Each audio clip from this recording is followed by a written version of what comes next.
नमस्कार, मैं हूं नेहा श्रीवास्तव। अंचल आप देख रहे हैं। चलिए बुलेटिन की शुरुआत कर लेते हैं। जहां केंद्रीय गृह मंत्री अमित शाह ने रविवार को रायपुर में नक्सलवाद के खात्मे को लेकर हाई लेवल मीटिंग ली। इसके अलावा उन्होंने Chhattisgarh at 25 shifting the lens पुस्तक का भी जो है आयोजित राष्ट्रीय कॉन्क्लेव में भी शिरकत की। इस दौरान केंद्रीय गृह मंत्री अमित शाह ने कहा कि केंद्र और छत्तीसगढ़ सरकार की सुरक्षा रणनीति और आत्मसमर्पण नीति से नक्सलवाद अंत के कगार पर आ गया है। अमित शाह ने भरोसा जताया है कि 31 मार्च 2026 से पहले देश पूरी तरह नक्सलवाद हो गया था, नक्सल मुक्त होगा। इसके अलावा उन्होंने ये भी कहा है कि छत्तीसगढ़ कभी नक्सली हिंसा का गढ़ था, लेकिन प्रधानमंत्री नरेंद्र मोदी जी के नेतृत्व में चल रही डबल इंजन सरकार में यह अब विकास का पर्याय बन चुका है। इसके अलावा उन्होंने आरोप ये भी लगाया कि कांग्रेस सरकार ने नक्सलवाद को शह दी है और भूपेश बघेल के कार्यकाल में भ्रष्टाचार और घोटाले हुए हैं, लेकिन अब डबल इंजन सरकार में छत्तीसगढ़ विकास की राह पर तेजी से आगे बढ़ रहा है। छत्तीसगढ़ की कांग्रेस सरकार ने माओवादी मूवमेंट को प्रश्रय देकर रखा था, इसमें किसी ने शंका रखने की जरूरत। जिनके हाथ में हथियार है उसको शासन बल कैसे प्रश्रय दे सकता है, कैसे आसरा दे सकता है, मैं आज भी नहीं समझ पाता, उसका कारण भी नहीं समझ पाता। छत्तीसगढ़ की जनता को घपले, घोटाले और भ्रष्टाचार का परिचय कराने का काम कांग्रेस की भूपेश बघेल की सरकार ने किया। और कांग्रेस की सरकार आते ही एक हॉरर फिल्म की तरह एक छोटे से राज्य के सामने अनेक प्रकार के भ्रष्टाचार के मुद्दे आ गए। और कुछ समय मैं गृह मंत्री भी था जब उनकी सरकार थी, बघेल जी की सरकार थी। मैं निसंकोच कह सकता हूं कि छत्तीसगढ़ की कांग्रेस सरकार ने माओवादी मूवमेंट को प्रश्रय देकर रखा था, इसमें किसी ने शंका रखने की जरूरत। जिनके हाथ में हथियार है उसको शासन बल कैसे प्रश्रय दे सकता है, कैसे आसरा दे सकता है, मैं आज भी नहीं समझ पाता, उसका कारण भी नहीं समझ पाता। तो केंद्रीय गृह मंत्री अमित शाह आज बस्तर दौरे पर रहेंगे और जगदलपुर में आयोजित बस्तर पंडुम के समापन समारोह में शिरकत भी करेंगे। कार्यक्रम की अध्यक्षता मुख्यमंत्री विष्णुदेव साय करेंगे। बता दें कि प्रकृति और परंपरा का उत्सव थीम पर आधारित यह आयोजन बस्तर की समृद्ध आदिवासी संस्कृति को वैश्विक मंच पर प्रस्तुत करेगा। बस्तर को जनजातीय कला और संस्कृति के संरक्षण को समर्पित 3 दिवसीय बस्तर पंडुम का भव्य समापन समारोह आज जगदलपुर के लालबाग मैदान में आयोजित होगा। ये भी बता दें कि अमित शाह का यह दौरा ऐसे समय पर हो रहा है जब बस्तर संभाग में नक्सल विरोधी अभियानों को लेकर बड़ी कार्रवाई जारी है। सरकार ने बस्तर को नक्सल मुक्त करने की डेडलाइन 31 मार्च 2026 तय की है।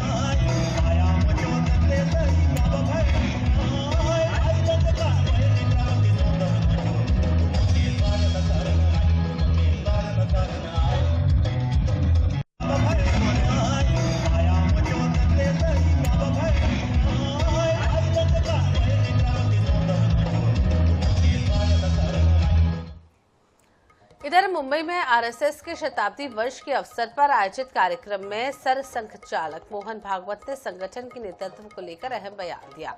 उन्होंने स्पष्ट किया है कि आरएसएस प्रमुख किसी जाति विशेष का नहीं होता। ब्राह्मण, क्षत्रिय या अन्य किसी जाति का होना जरूरी नहीं है, केवल शर्त यह है कि वह व्यक्ति हिंदू हो। भागवत ने यह भी कहा है कि संघ में पदों का चयन जाति के आधार पर नहीं किया जाता। अपने पद को लेकर उन्होंने बताया है कि उनकी उम्र 75 वर्ष हो चुकी है, लेकिन संगठन ने उनसे कार्य जारी रखने को कहा है। उन्होंने स्पष्ट कह दिया कि आरएसएस के में पद छोड़ने का निर्णय व्यक्ति नहीं बल्कि संगठन करता है। संघ प्रमुख का कोई भी चुनाव नहीं होता है, बल्कि क्षेत्र और प्रांत प्रमुख मिलकर चयन करते हैं।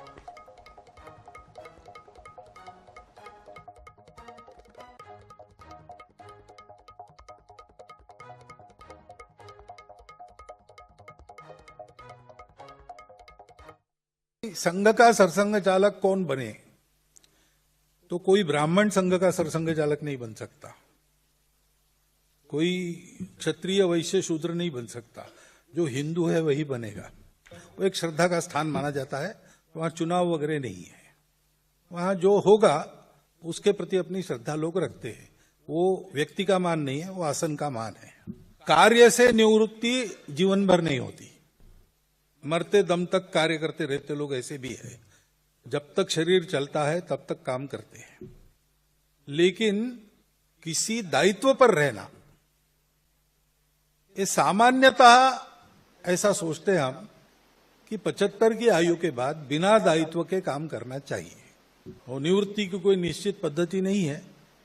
निवृत्तम में जब कोई व्यक्ति कहता है कि मुझे होना है, तो क्या कारण है वगैरह देखकर जितना हो सकता है आखिरी बूंद चूस लेने तक उसको हम निवृत्त नहीं होने देते, ऐसा है। रायपुर से अगली खबर, जहां बीच सड़क पर चलती कार में लगी आग। हादसे में कार जलकर खाक हो गई, बाल बाल बची कार सवार लोगों की जान। आग लगने का कारण अज्ञात है। टुलीबंधा थाना क्षेत्र की घटना बताई जाती है। तो बड़ी खबर, जहां चलती कार में अचानक आग लग गई। आग लगने का कारण फिलहाल अज्ञात बताया जा रहा है।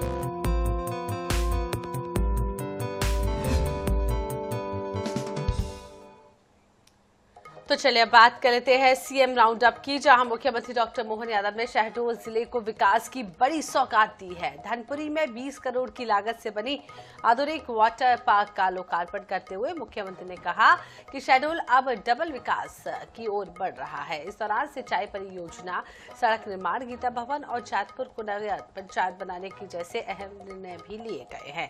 मुख्यमंत्री ने 2 टूक कह दिया है, सच्चा वादा पक्का काम ही सरकार की पहचान है। देखिए रिपोर्ट। शहडोल जिले के धनपुरी में मुख्यमंत्री डॉक्टर मोहन यादव ने नवनिर्मित आधुनिक वाटर पार्क का लोकार्पण कर शहडोल अंचल को एक नई पहचान दे दी। कार्यक्रम केवल एक परियोजना के उद्घाटन तक सीमित नहीं रहा, बल्कि मंच से सिंचाई, शिक्षा, नगरीय विकास और स्वास्थ्य सुविधाओं से जुड़ी कई अहम घोषणाएं भी की गईं। मुख्यमंत्री ने साफ संकेत दिया कि सरकार की प्राथमिकता केवल योजनाओं की घोषणा नहीं, बल्कि उन्हें जमीन पर उतारना है। इस मौके पर मुख्यमंत्री डॉक्टर मोहन यादव ने कहा कि यह परियोजना केवल मनोरंजन नहीं, बल्कि स्थानीय पर्यटन और रोजगार को भी बढ़ावा देगी। उन्होंने जनजातीय क्षेत्रों के विकास, किसान की आय बढ़ाने और युवाओं के लिए रोजगार सृजन को सरकार की प्राथमिक दिशा बताया। अपने लिए धनपुरी भी नाम तो पता नहीं कब रखा है, लेकिन ये देख के लगा वाकई धनपुरी धन्य हो गई, आनंद आ गया। जोरदार अभिनंदन हमारे अपने क्षेत्र की नई प्रगति के लिए। आज मध्य प्रदेश सर्वाधिक तेज गति से आगे बढ़ने वाला प्रदेश अगर कोई है तो मुझे गर्व है, हमारा मध्य प्रदेश है। हमने लगातार एक के बाद एक सभी क्षेत्रों में उन्नति करने का निर्णय किया। बीते वर्ष में हमने युवाओं को काम दिलाने के लिए, गरीबों की गरीबी दूर करने के लिए सभी क्षेत्रों में निवेश को बुला करके लगातार काम कर रहे हैं। इसलिए छोटे छोटे काम, महिला सशक्तिकरण के काम, उसकी छोटी मोटी फॉर्मेलिटी बची है तो उस बची हुई फॉर्मेलिटी को दूर करेंगे और बहुत जल्दी यहाँ के युवाओं के लिए भी हमारे सभी प्रकार के कल कारखानों की सौगात मिलेगी। जोरदार अभिनंदन इस बात के लिए भी। मुख्यमंत्री डॉक्टर मोहन यादव ने धनपुरी नगर पालिका द्वारा निर्मित आधुनिक वाटर पार्क का विधिवत लोकार्पण किया। यह वाटर पार्क करीब 20 करोड़ रुपए की लागत से विकसित किया गया है। इसमें क्लब हाउस, स्विमिंग पूल, बच्चों और युवाओं के लिए वाटर स्लाइड्स और मनोरंजन की अन्य सुविधाएं शामिल हैं। स्विमिंग पूल को मिनी ओलंपिक मानकों के अनुसार तैयार किया गया है, जिससे स्थानीय युवाओं को प्रशिक्षण और खेल गतिविधियों का अवसर मिलेगा। इसके अलावा मुख्यमंत्री ने आधा दर्जन विभागों के करोड़ों रुपयों के विकास कार्यों का भूमि पूजन भी किया। Bureau report, INH news, Bhopal. इधर बस्तर में सामाजिक और व्यवसायिक बदलाव की एक नई लहर देखने को मिल रही है। विश्व प्रसिद्ध संस्था जूनियर चैंबर इंटरनेशनल यानी JCI ने बसना सिटी में अपनी नई इकाई का विधिवत आगाज किया। इस नई टीम में सुमित अग्रवाल को डायरेक्टर और कामेशा बंजारा को अध्यक्ष की कमान सौंपी गई है। संस्था का उद्देश्य युवाओं को कौशल विकास के जरिए आत्मनिर्भर बनाना है। इस आयोजन में टिटलागढ़ से आए प्रतिनिधि और नगर के गणमान्य नागरिक मौजूद रहे। विशेषज्ञों का यह भी मानना है कि JCI की सक्रियता से बसना के युवाओं को प्रोफेशनल ट्रेनिंग और नेटवर्किंग के लिए नए अवसर मिलेंगे। नई टीम ने स्वास्थ्य, शिक्षा और पर्यावरण को अपनी प्राथमिकता बताया है। आज बसना में JCI जूनियर चैम्बर इंटरनेशनल का शुभारंभ किया गया। ये युवाओं को जोड़ने के लिए एक संस्था है जो सेल्फ डेवलपमेंट, जिसको जिस भी फील्ड में अपना डेवलपमेंट करना है, ये उसकी बहुत ज़्यादा मदद करती है। चाहे जैसे आज हमारे पत्रकार बंधु भी हैं, उन लोगों के लिए भी इसमें बहुत ज़्यादा रहेगा। आप 10th and 12th मतलब 10वीं और 12वीं के बच्चों का एक ट्रेनिंग करेंगे, जिसमें उनको कैसे एग्जाम देना है, क्या करना है, और अनेकों युवाओं का मार्गदर्शन भी देंगे, नेतृत्व करने की उनको क्षमता भी समझाएंगे। इधर कांकेर जिले के नरहरपुर में शराब दुकान के अहाते में उस वक्त सनसनी फैल गई जब वहां सो रहे युवक के पास अचानक जंगली भालू आ गया। भालू करीब 4 मिनट तक युवक के आसपास घूमता रहा, जिससे वहां मौजूद लोगों की सांसें थम गई। इस दौरान युवक पूरी तरीके से शांत रहा और सूझबूझ दिखाते हुए हिला तक नहीं। भालू उसे सूंघता रहा और कुछ देर तोड़फोड़ मचाने के बाद वहां से चला गया। गनीमत रही कि युवक सुरक्षित बच गया। इस घटना का वीडियो सोशल मीडिया पर वायरल हो रहा है।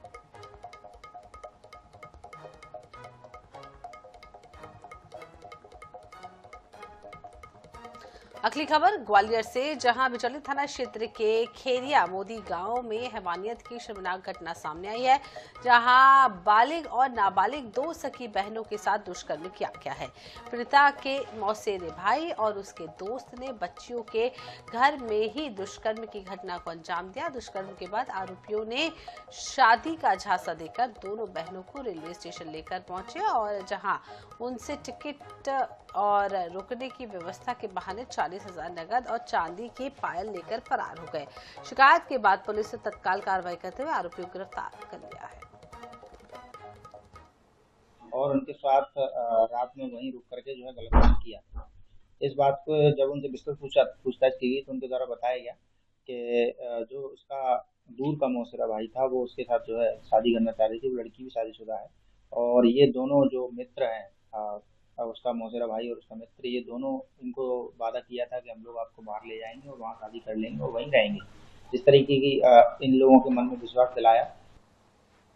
इधर सूरजपुर के रेसारा गांव में एक हैरान करने वाला मामला सामने आया। वन विभाग में फायर वॉचर के रूप में काम करने वाला युवक बीते 8 दिनों से एक बैग में खाना लेकर थानों के चक्कर लगा रहा था। रामधारी का आरोप है कि 28 जनवरी की शाम उसकी मां पड़ोस में एक न्योता भोज खाने गई थी, जहां उसके लिए खाना पैक कर लिया गया था। देर रात होने के कारण उसने भोजन नहीं किया, लेकिन सुबह देना होगा देखा तो चावल का रंग पूरी तरह से लाल हो चुका था।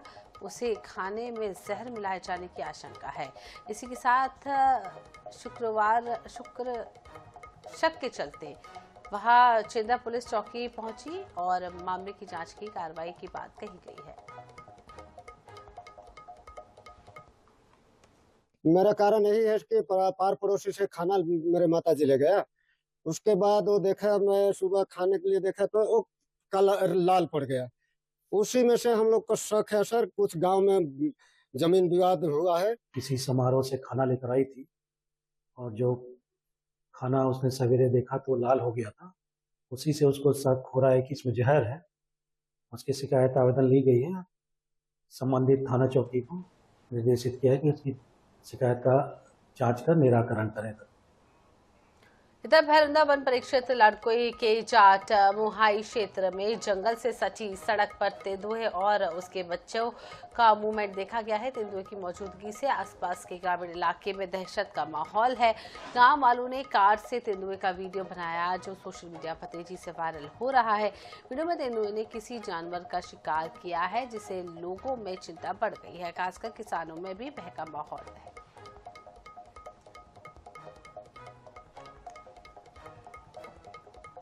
इसी के साथ इस बुलेटिन में फिलहाल इतना ही। बने रहिए NH 24/7 के साथ। दीजिए इजाजत। नमस्कार।